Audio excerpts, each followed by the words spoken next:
Hello दोस्तों, आपका RS classes Bandikui में स्वागत है। आज दोस्तों हम कक्षा 9 के विषय विज्ञान अध्याय 2 क्या हमारे आसपास के पदार्थ शुद्ध हैं, इसका दोस्तों हम पाठ थर्ड देखेंगे। इसके तथा इस वीडियो को समझने के लिए आप हमारे चैनल आरएस क्लासेस बांदीकुई पर जाकर प्ले लिस्ट चेक कर ले। और दोस्तों इसके 2 पार्ट आपको प्ले लिस्ट पे मिल जाएंगे, तो उनको ज़रूर देखें दोस्तों। इसके क्योंकि दोस्तों ये उनसे रिलेटिव ही है। तो इससे आगे करवाते हैं दोस्तों। हमारे पास में दोस्तों हमने दोस्तों उसमें 3 विधियां कर ली हैं दोस्तों। पृथक्करण की विधि, यानी दोस्तों हमारे पास में मिश्रण को पृथक करने की विधि चल रही थी। तो हमने दोस्तों 3 विधियां कर ली हैं। अब दोस्तों हम चौथी विधि करेंगे दोस्तों। हम चौथी विधि का नाम है दोस्तों दो घुलनशील दो घुलनशील दो घुलनशील दो घुलनशील द्रवों दो घुलनशील द्रवों के मिश्रण को पृथक करना। तो दोस्तों इसमें दोस्तों कौन सी विधि का उपयोग करते हैं दोस्तों हम?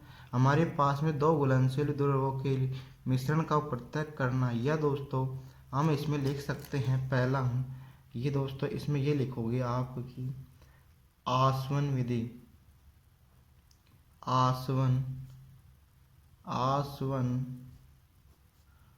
आसवन विधि। अब दोस्तों आसवन विधि का उपयोग हम दोस्तों इसका एग्जाम्पल हो जाएगा दोस्तों कि हम इसका उपयोग किन पदार्थों के मिश्रण को अलग करने के लिए करते हैं। तो इसमें लिखेंगे दोस्तों एग्जाम्पल दो घुलनशील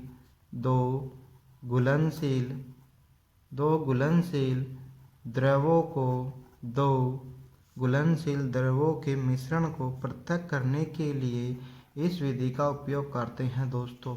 मिश्रण को पृथक करने के लिए इस विधि का उपयोग करते हैं, पृथक करना। तो दोस्तों इस विधि में हम दोस्तों हमारा प्रयोग इसमें हमारा एक प्रयोग रहेगा। हम प्रयोग क्या करेंगे दोस्तों? प्रयोग करेंगे दोस्तों हम एसीटोन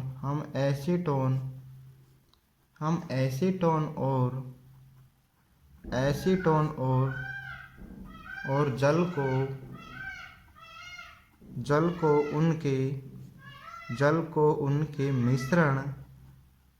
को उनके मिश्रण से पृथक करने का प्रयास करते हैं। तो दोस्तों यहाँ पे एसीटोन और जल दोनों जलीय विलयन है, यानी द्रव अवस्था में है। तो इसमें दोस्तों हम दोस्तों इसको हमने इसमें पहला पॉइंट लिखा दोस्तों, हम एसीटोन और जल के मिश्रण को पृथक करते हैं। अब दोस्तों हम प्रयोगशाला के अंदर प्रैक्टिकल करते हैं दोस्तों इसमें। तो आपको प्रैक्टिकल करने के लिए दोस्तों हमको प्रयोगशाला का प्रयोग करना पड़ेगा। तो इसमें दोस्तों दूसरा पॉइंट है इसमें कि मिश्रण को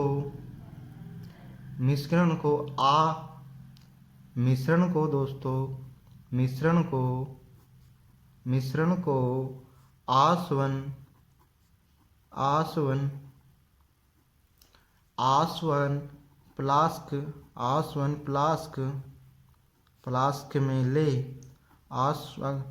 फ्लास्क में ले इसमें एक थर्मामीटर लगा दें तथा तथा इसमें थर्मामीटर लगा दे। थर्मामीटर लगाइए। तो दोस्तों हम इसका उपयोग, जैसा कि आपको इसमें दोस्तों अगला पॉइंट लिखेंगे दोस्तों, जैसा कि आपको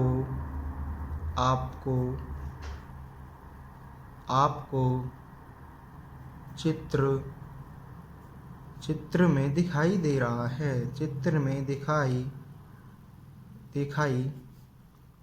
रहा है। दे रहा है। तो दोस्तों हम इसके बाद में दिखाई दे रहा है। इस प्रकार हम उपकरण को, चित्र में दिखाई दे रहा है, इस प्रकार उपकरण को व्यवस्थित करते हैं। व्यवस्थित करते हैं दोस्तों। तो हम दोस्तों इसके अंदर डायग्राम बनाएंगे। कि दोस्तों आपको मैं आपके सामने बना देता हूँ डायग्राम दोस्तों।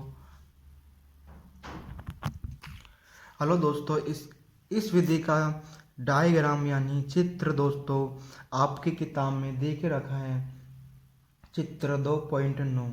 तो दोस्तों उसमें आप देख लेना, आपको साफ नहीं दिखाई दे रहा हो तो दोस्तों इसमें दोस्तों एक स्टैंड होता है दोस्तों, उस पर दोस्तों एक स्टॉप लगा होता है।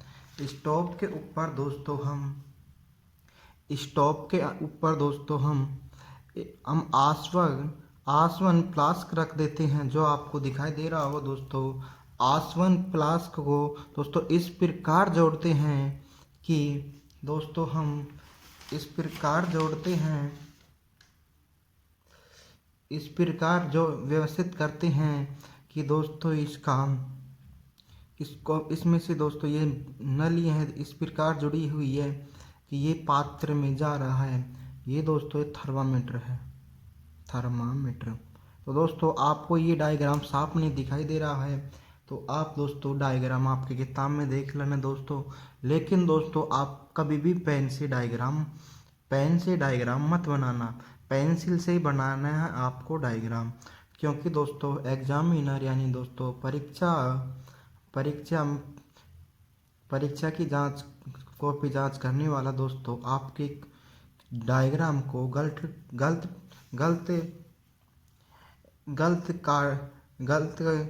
कर देगा और दोस्तों आपको के नंबर भी काट सकता है, नंबर भी कट जाएंगे। तो दोस्तों आपको डायग्राम हमेशा पेंसिल से बनानी है, पेन से नहीं। तो दोस्तों इसमें दोस्तों ये फ्लास्क होता है, आसवन फ्लास्क होता है दोस्तों। आसवन फ्लास्क में हम दोस्तों जल तथा एसीटोन का जलीय विलयन लेते हैं और दोस्तों इसको हम स्टॉप की सहायता से स्टॉप यानी दोस्तों इसको हम गर्म करते हैं स्टॉप की सहायता से। तो दोस्तों इसमें दोस्तों ये नली लगी होती है, एक नली लगी होती है, उसमें दोस्तों उसके चारों तरफ हम दोस्तों एक शीतलक जल भर देते हैं यानी ठंडा जल भर देते हैं। और दोस्तों ठंडे जल को निकलने के लिए दूसरा इधर की एक साइड होता है दोस्तों, एक साइड दोस्तों शीतल जल को प्रवेश करवाते हैं नली के अंदर, और एक होता है जल को निकास के लिए यानी जल निर्गत के लिए दोस्तों।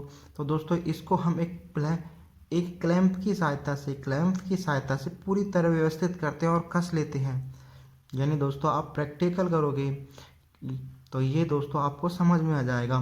तो दोस्तों इसमें क्या होता है, जब हम स्टॉप को हम चालू करते हैं दोस्तों तो ये जल तथा एसीटोन का जलीय विलयन गर्म होने लगता है और जल और एसीटोन वाष्पीकृत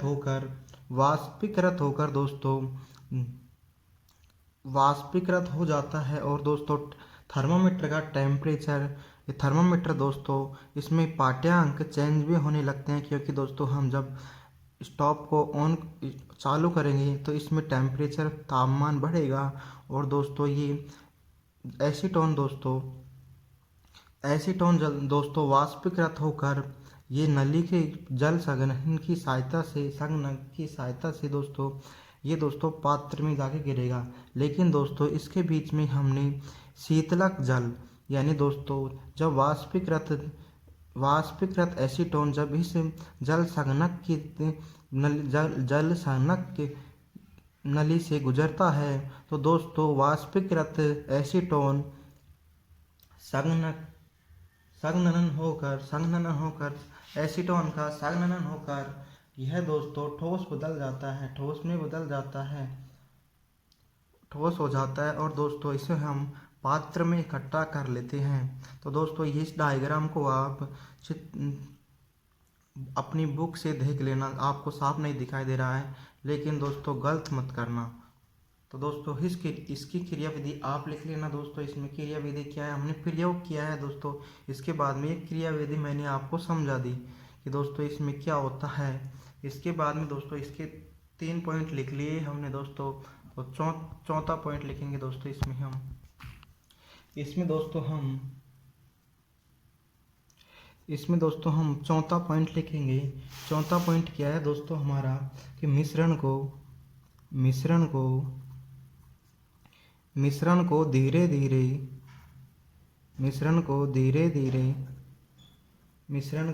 धीरे गर्म करें। यानी दोस्तों स्टोव की सहायता से उसको गर्म करना शुरू कर देंगे। स्टोव की सहायता से गर्म करें तथा सावधानी पूर्वक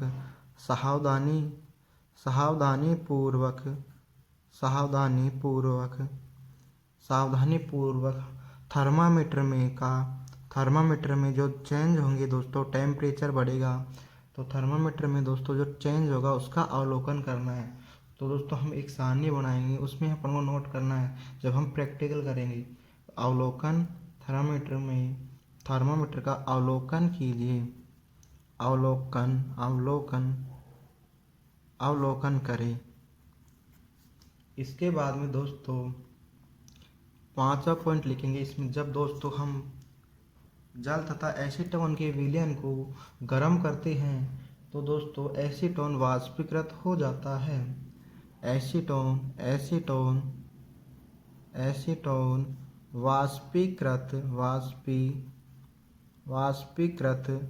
वाष्पीकृत होता है तथा दोस्तों यह जल संघनक नली से होकर जब गुजरता है तो ये दोस्तों संघनित होकर तो ये लिखेंगे दोस्तों इसमें संघनक नली के से जल संघनक नली से जब यह गुजरता है तो दोस्तों तो यह वाष्पीकृत एसीटोन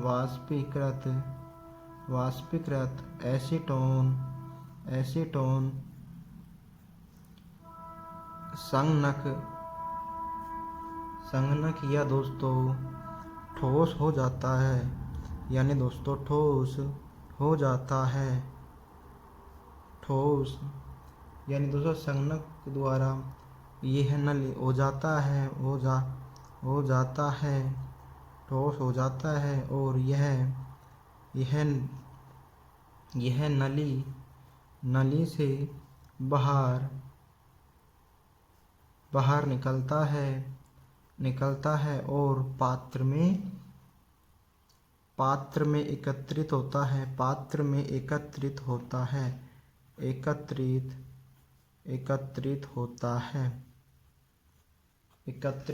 है। और दोस्तों इसमें अगला पॉइंट लिखेंगे दोस्तों छठा कि दोस्तों जल आसवन फ्लास्क में शेष रह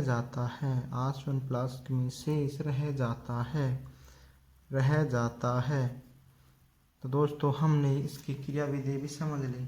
दोस्तों हम इसके बाद में हमारे पास में अगली विधि है। इसमें दोस्तों हम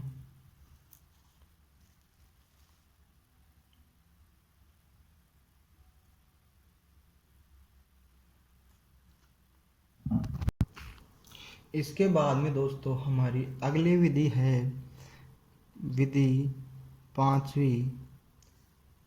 पांचवी है दोस्तों हमारी प्रभाजी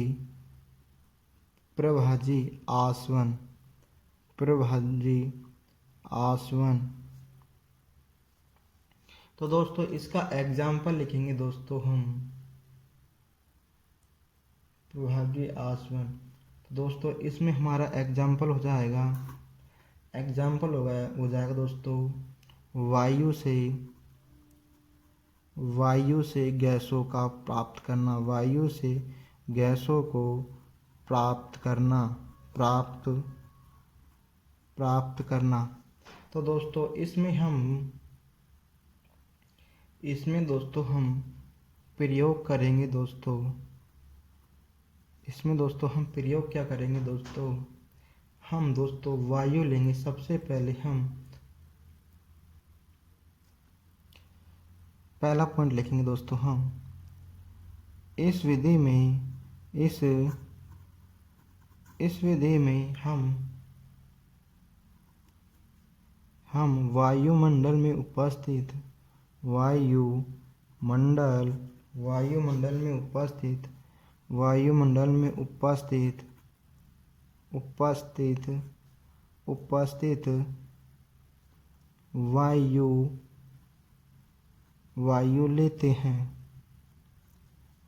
लेते हैं तथा इसका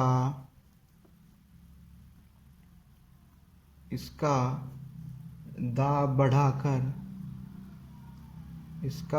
बढ़ाकर तथा तापमान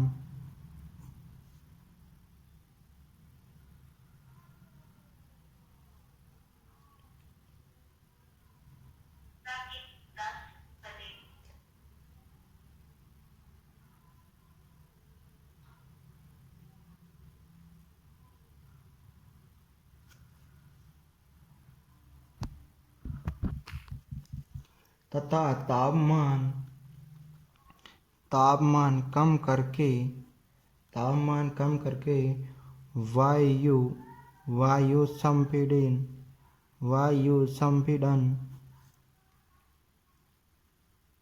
वायु संपीड़न तथा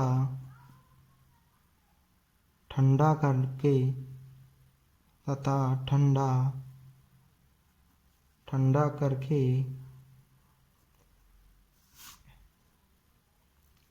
करके इसके बाद में दूसरा इसमें दोस्तों ऐसे तीर लगाएंगे। इसके बाद में दोस्तों इसमें लेंगे दोस्तों द्रवित, ये दोस्तों वायु है। ये दोस्तों हमारी सबसे पहले है वायु, ये वायु से चिन्ह लगाएंगे दोस्तों नीचे। यहाँ पे दोस्तों वायु लिखेंगे, वायु के नीचे ये चिन्ह लगा लेंगे। इसके नीचे यहाँ पे लिखेंगे द्रवित वायु कैसे हो गई दोस्तों, हम इस विधि में दोस्तों हमने वायु में उपस्थित वायु को लेते हैं तथा इसमें दाब बढ़ाकर तथा ताप को कम करके वायु संपीड़न करते हैं और तथा ठंडा करते हैं। तो दोस्तों ये द्रवित वायु में चेंज हो जाती है। द्रवित वायु को दोस्तों प्रभाजी कॉलम में वायु को धीरे धीरे गर्म करते हैं। इसमें लिखेंगे दोस्तों प्रभाजी, इसमें दोस्तों पॉइंट है प्रभाजी आसवन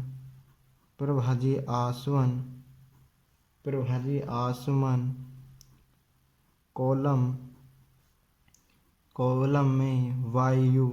में वायु को धीरे धीरे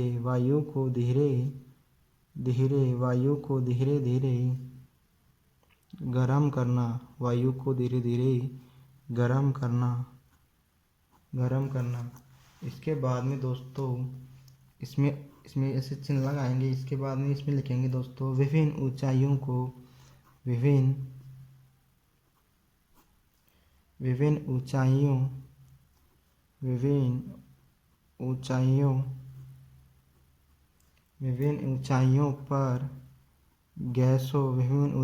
पर गैसों का पृथक्करण। इसके बाद में दोस्तों अगला पॉइंट लिखेंगे दोस्तों तीर लगा के कि दोस्तों इसमें दोस्तों हम एक सारणी बनाएंगे। ये हमने एक सारणी बना दी दोस्तों। इसमें एक सारणी बना लेते हैं दोस्तों आपके सामने। पहले सबसे पहले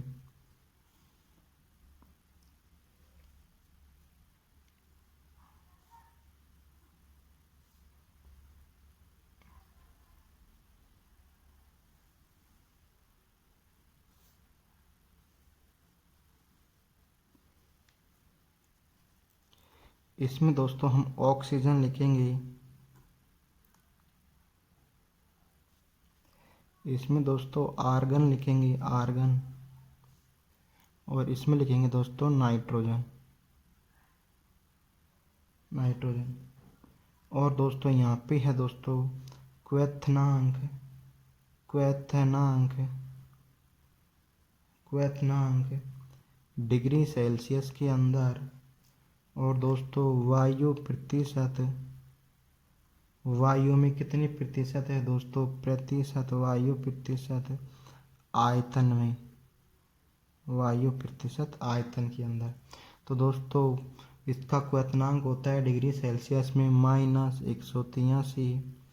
और दोस्तों ये वायु में उपस्थित, वायु में इसका प्रतिशत होता है दोस्तों 20.9, यानी दोस्तों 21% बोल सकते हैं दोस्तों। 20.9 या दोस्तों लगभग 21%, लगभग 21%। क्योंकि दोस्तों इसके बाद में एक पॉइंट की कसर रह गई दोस्तों। तो इसमें दोस्तों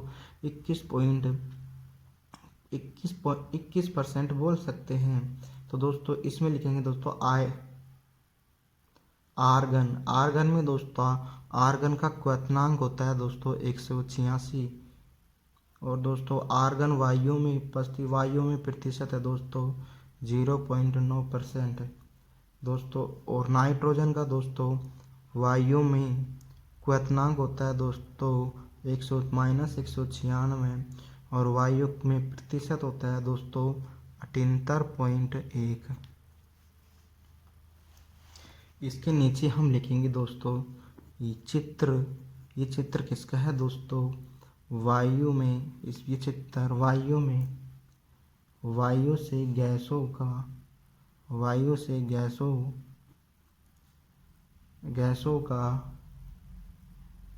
गैसों को प्राप्त करने के लिए प्रवाह चित्र, प्रवाह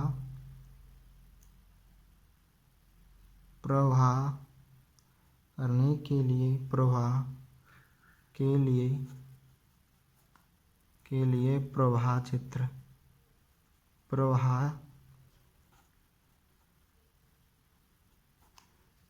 चित्र।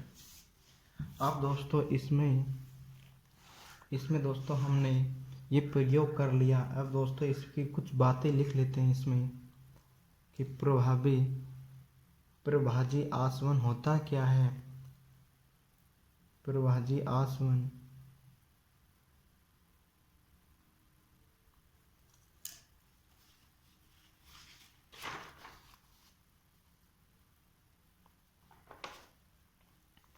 ये दोस्तों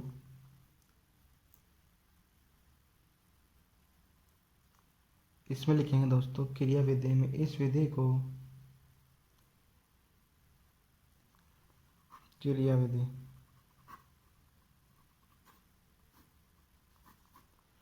विधि लिखेंगे दोस्तों। इस विधि को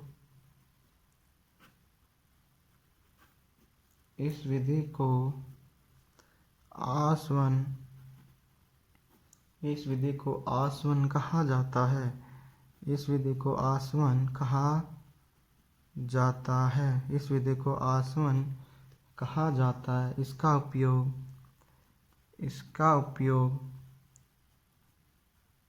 उपयोग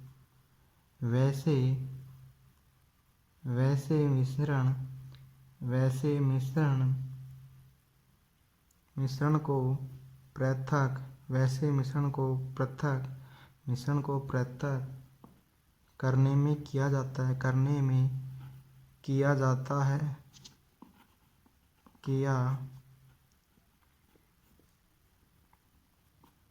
किया जाता है जो विघटित विघटित जो विघटित हुए बिना जो विघटित हुए बिना बिना उबलते हैं। उबलते उबलते हैं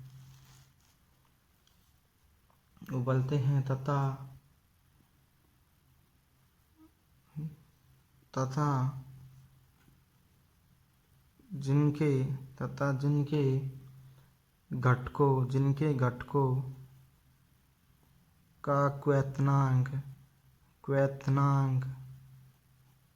क्वथनांक जिनके क्वथनांकों के मध्य अधिक अंतराल होता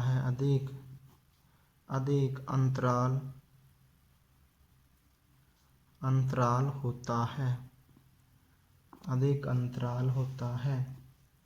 अब दोस्तों इसमें दूसरा पॉइंट लिखेंगे, दो या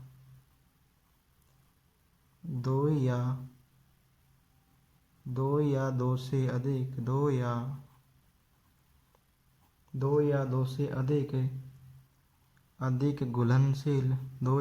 अधिक घुलनशील द्रवों जिनके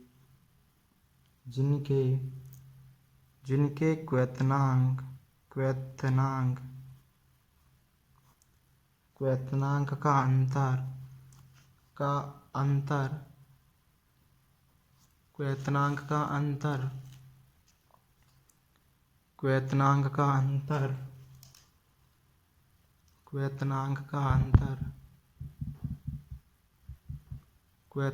का अंतर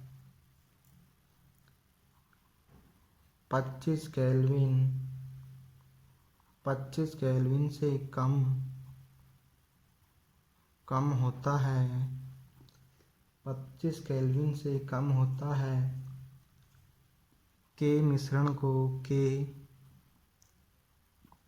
के मिश्रण को पृथक करने के लिए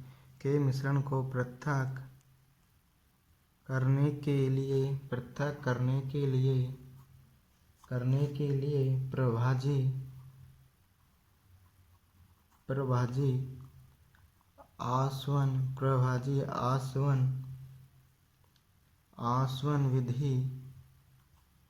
विधि का उपयोग किया जाता है। इसके आगे लिखेंगे दोस्तों उदाहरण। इसके बाद में दोस्तों हम उदाहरण देखेंगे। उदाहरण लिखेंगे दोस्तों। उदाहरण के लिए दोस्तों, वायु से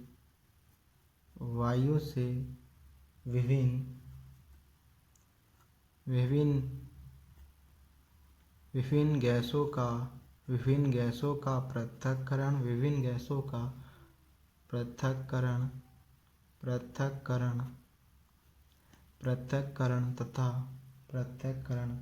तथा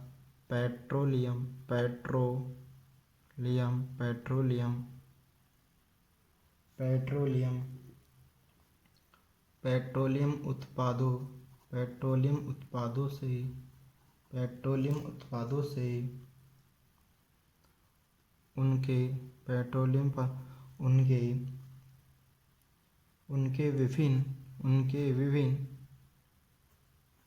विभिन्न घटकों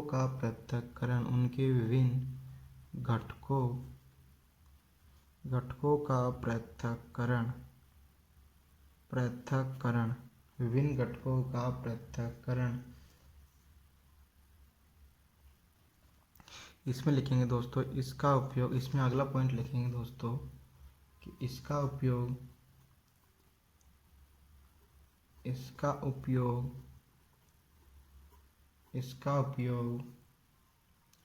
साधारण साधारण आसवन विधि, साधारण आसवन विधि के समान ही होता है, समान ही होता है, समान ही होता है, समान ही होता है। केवल केवल आसवन केवल आसवन आसवन फ्लास्क आसवन फ्लास्क और आसवन फ्लास्क और संगणक संगणक संगणक के बीच संगणक के बीच बीच एक प्रभाजी प्रभाजी स्तंभ प्रभाजी स्तंभ का उपयोग करते हैं, उपयोग करते हैं। इसमें दोस्तों अगला पॉइंट है साधारण साधारण प्रभाजी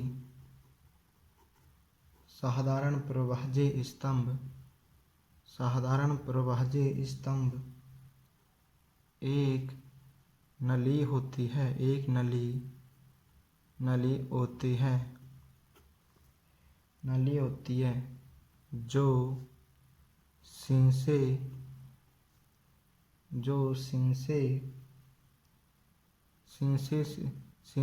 के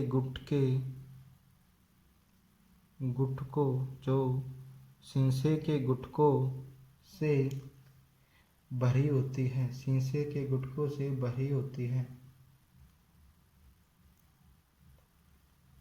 से भरी होती है, भरी होती है। ये गुटके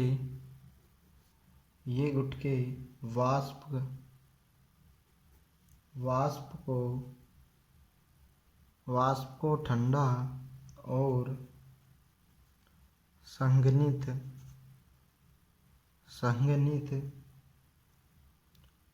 होने के लिए सतह प्रदान करते हैं, सतह प्रदान करते हैं। जैसा कि चित्र में दर्शाया गया है, जैसा कि चित्र में दर्शाया गया है। तो दोस्तों आपकी किताब में चित्र कौन सा है दोस्तों? ये 2.10 प्रभाजी आसवन। ये दोस्तों आपकी किताब में डायग्राम है जो आप बना लेना दोस्तों। अब दोस्तों यह मैं इसके बाद में दोस्तों मैं आपके सामने बना देता हूँ एक बार।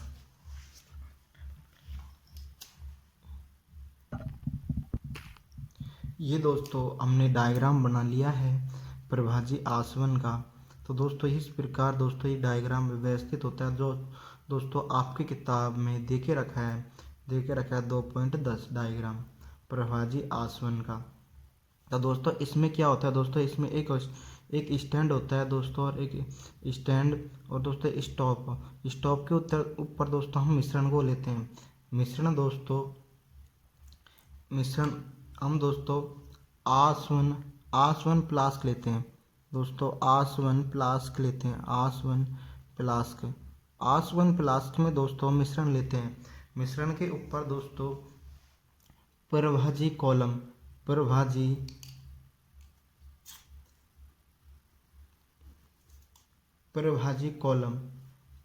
कॉलम लेते हैं दोस्तों। प्रभाजी कॉलम में दोस्तों छोटे छोटे दोस्तों शीशे भरे होते हैं, छोटे छोटे शीशे के गुटके भरे होते हैं।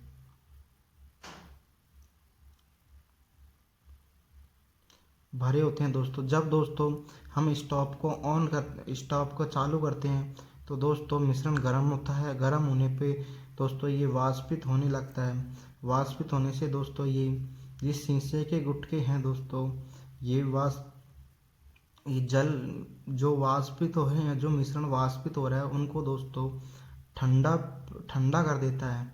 ठंडा तथा संघनित कर देता है, यानी इकट्ठा कर देता है। और दोस्तों ये इस जल संघनक की सहायता से बाहर निकलता हुआ संघनक की नलिका से बाहर निकलता हुआ दोस्तों पात्र में जाके इकट्ठा हो जाता है और पात्र में दोस्तों शुद्ध द्रव घटक प्राप्त हो जाता है। ये दोस्तों आपकी किताब में डायग्राम है, आप दोस्तों उसमें से बना लेना। इसमें दोस्तों साफ दिखाई नहीं दे रहा हो तो आपको। इसके बाद में दोस्तों हम वायु के घटकों का पृथक्करण का चित्र बनाएंगे, जो आपको स्क्रीन पे दिखाई दे रहा होगा दोस्तों। ये दोस्तों आपकी किताब में दिया हुआ है डायग्राम। ये दोस्तों आपको रूल साफ दिखाई नहीं दे रहा हो तो आप आपकी किताब में दोस्तों वायु के घटकों का पृथक्करण वाला डायग्राम देख लेना दोस्तों। वही डायग्राम ये है और इसको दोस्तों आप बना लेना दोस्तों।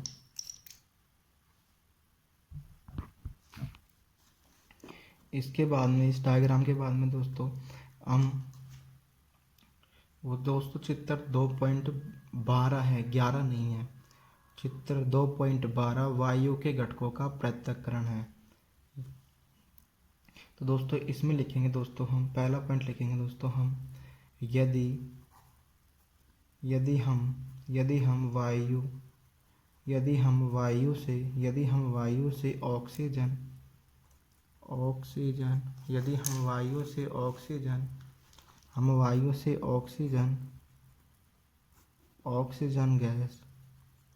ऑक्सीजन गैस चित्र 12.2 ये वाला दोस्तों मैं आपके सामने बता देता हूँ दोस्तों। ये दोस्तों 12.2 वायु के घटकों का पृथक्करण ये डायग्राम है दोस्तों। यहाँ पे मैंने 2.11 लिख दिया था दोस्तों, गलत था दोस्तों।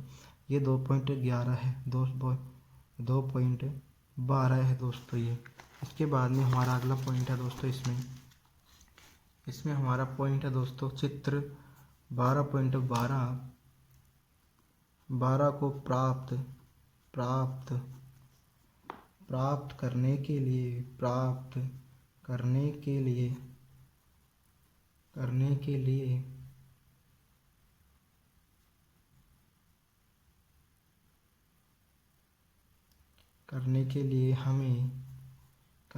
लिए हमें वायु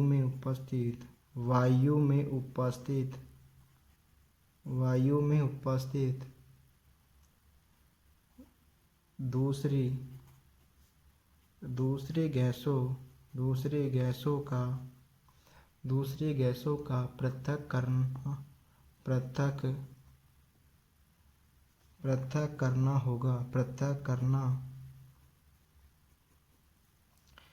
होगा। द्रव्य वायु प्राप्त करने के लिए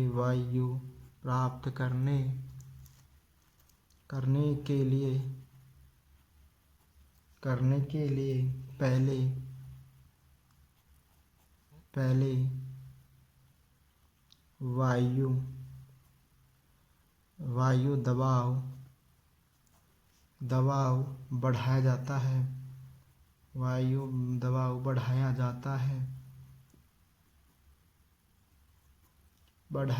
है। और फिर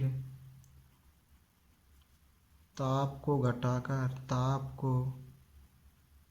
घटाकर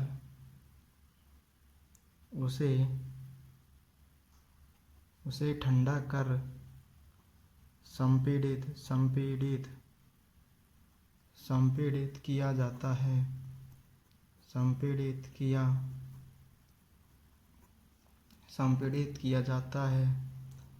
इस द्रवित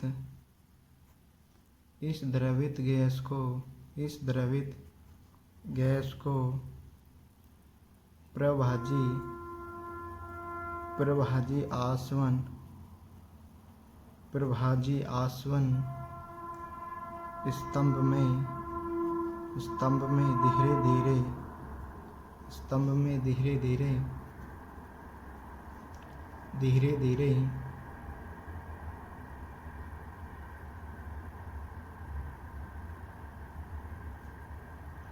गरम किया जाता है, गरम किया जाता है, किया जाता है। जहाँ सभी गैसें विभिन्न ऊंचाइयों पर अपने क्वथनांक के अनुसार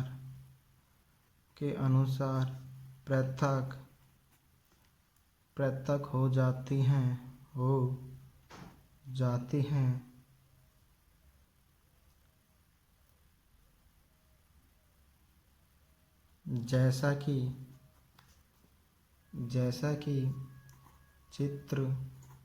जैसा कि चित्र 12.2 में दर्शाया गया है।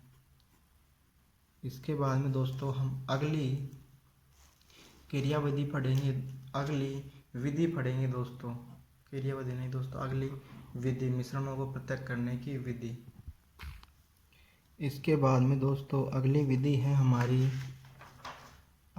है दोस्तों क्रिस्टलीकरण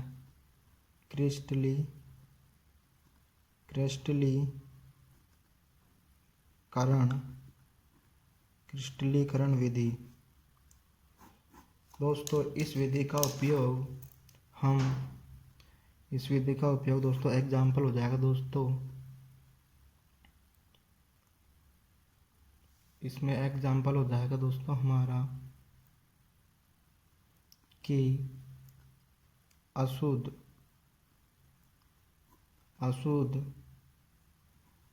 अशुद्ध नमूने में से शुद्ध कॉपर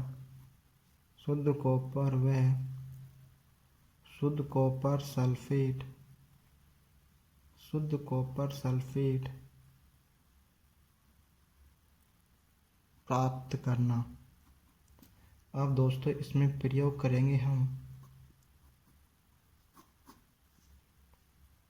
हम दोस्तों इसका प्रयोग करेंगे हम कि सबसे पहले इसमें लिखेंगे दोस्तों एक पहला पॉइंट,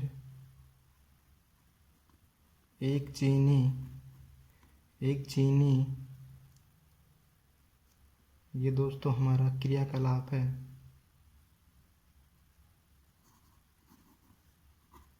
क्रियाकलाप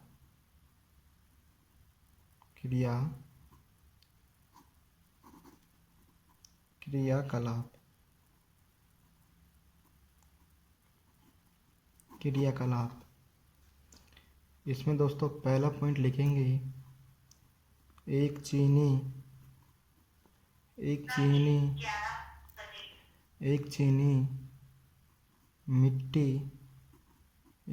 मिट्टी की प्याली में लगभग 5 ग्राम अशुद्ध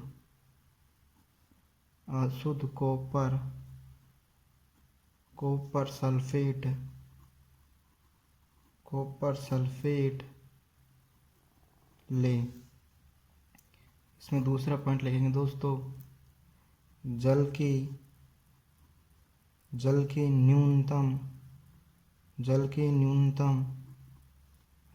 न्यूनतम मात्रा में इसे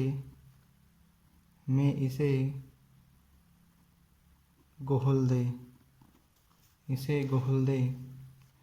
इसमें तीसरा पॉइंट लिखेंगे दोस्तों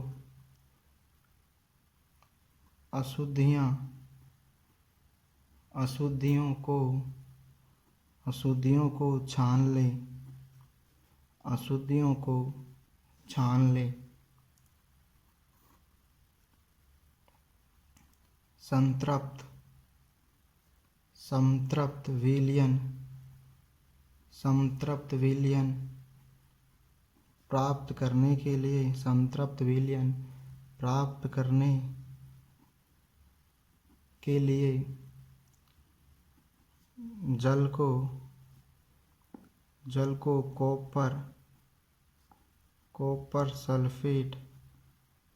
कॉपर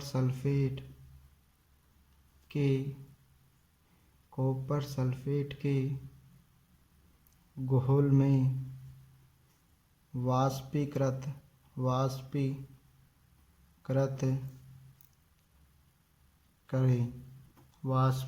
करें। इसके बाद में दोस्तों इसमें अगला पॉइंट लिखेंगे दोस्तों, विलयन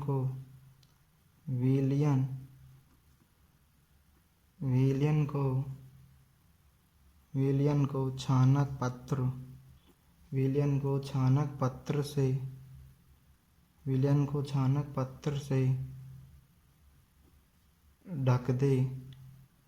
ढक दे तथा कमरे के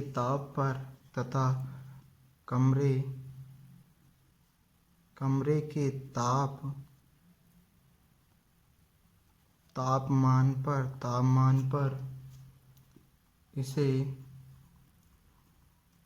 दिन भर ठंडा होने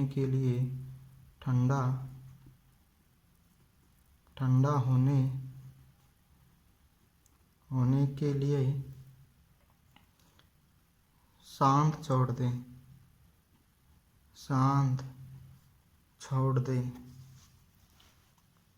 इसके बाद में दोस्तों अगला पॉइंट है, आप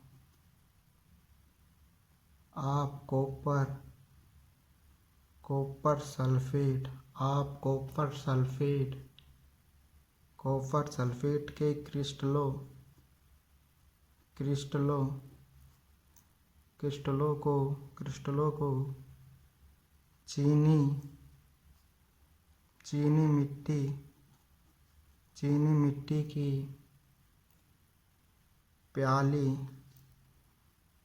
प्याली में प्राप्त करेंगे। और अगला पॉइंट लिखेंगे दोस्तों, इस प्रक्रम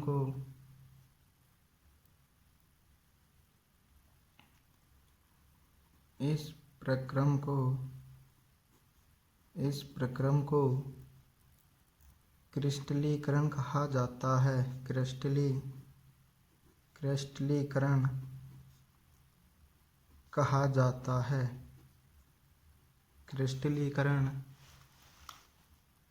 कहा जाता है। अब दोस्तों इसके बाद में ये हमने क्रियाकलाप कर लिया। अब दोस्तों हम प्रयोग करेंगे एक क्रियाकलाप का प्रयोग। इस क्रिस्टलीकरण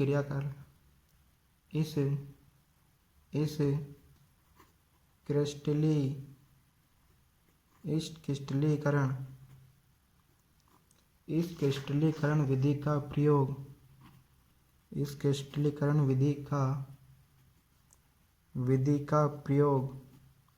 प्रयोग ठोस पदार्थों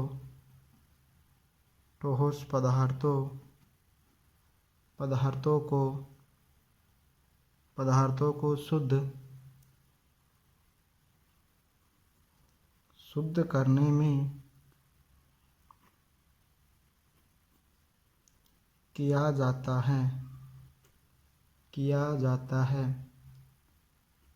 उदाहरण के लिए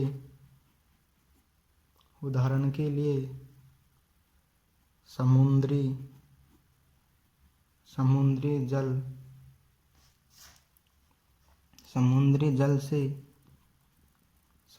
जल से जो नमक समुद्री जल से जो नमक हम प्राप्त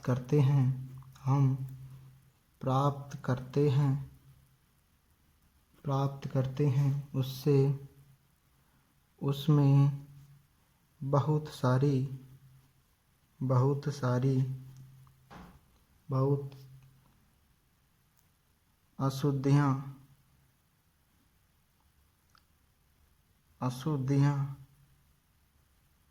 अशुद्धियाँ हो सकती है। इन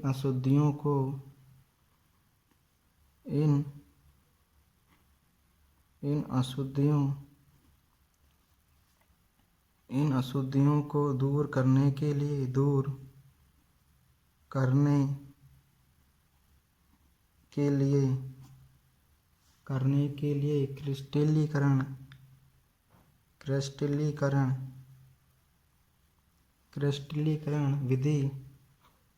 क्रिस्टलीकरण विधि का उपयोग करते हैं।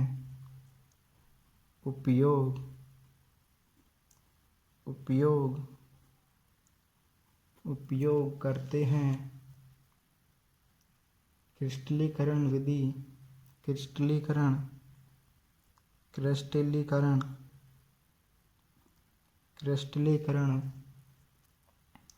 वह विधि है जिसके द्वारा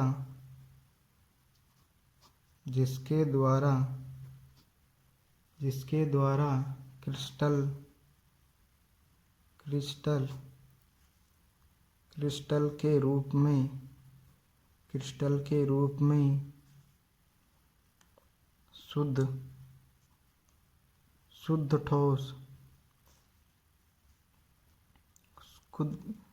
ठोस को विलयन से पृथक किया जाता है।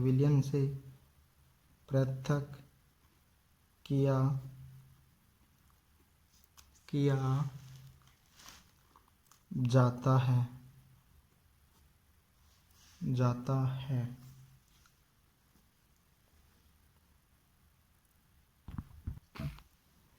इसके बाद में दोस्तों अगला पॉइंट डालेंगे इसमें क्रिस्टलीकरण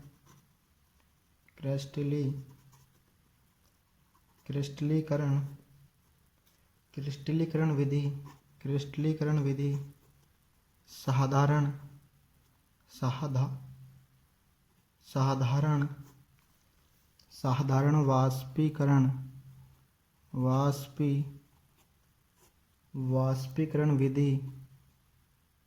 वाष्पीकरण विधि से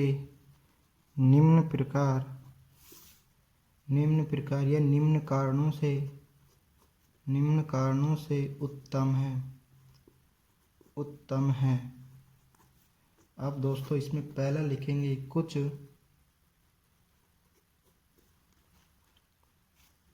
कुछ ठोस विघटित हो जाते हैं या कुछ चीनी के समान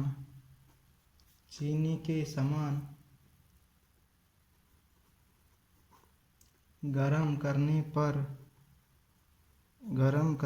पर झुलस जाते हैं। इसमें अगला पॉइंट लिखेंगे दोस्तों छानने के पश्चात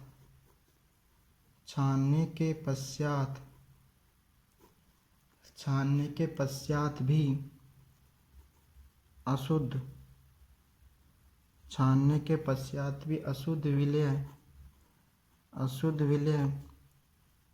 अशुद्ध विलेय पदार्थ को विलायक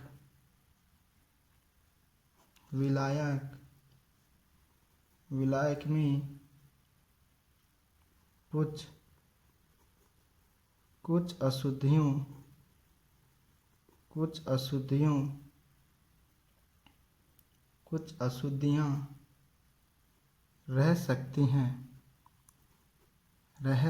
हैं और वाष्पीकृत होने पर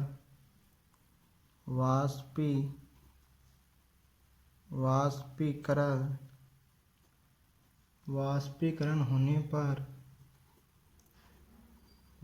पर ये अशुद्धियाँ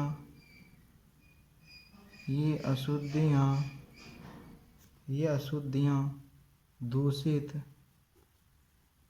कर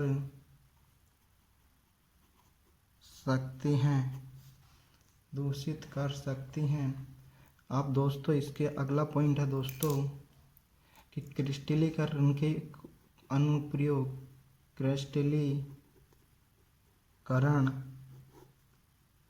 के अनुप्रयोग या अनुप्रयोग। अब दोस्तों इसमें लिखेंगे हम पहला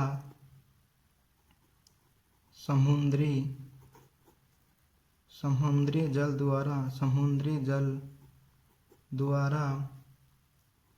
द्वारा प्राप्त नमक को शुद्ध करने में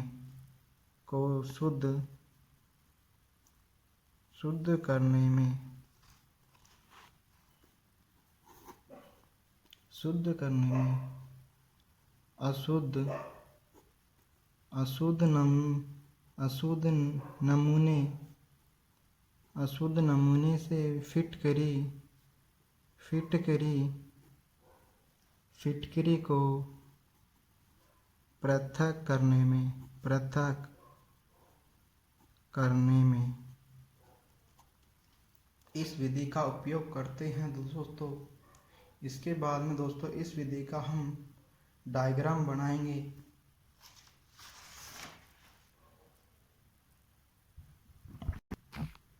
इसके बाद में दोस्तों हम ये चित्र 2.13 जल घर में शुद्धि निकाय इसका डायग्राम बनाएंगे, जो आपकी किताब में 2.13 डायग्राम देख रखा है। और इसके बाद में दोस्तों आपको हमारे चैनल RS क्लासेस बांदीकुई पर जो वीडियो अपलोड की जाती हैं, यदि आपको पसंद आए तो हमारे चैनल RS क्लासेस बांदीकुई को सब्सक्राइब करें तथा ज़्यादा से ज़्यादा शेयर करें। धन्यवाद।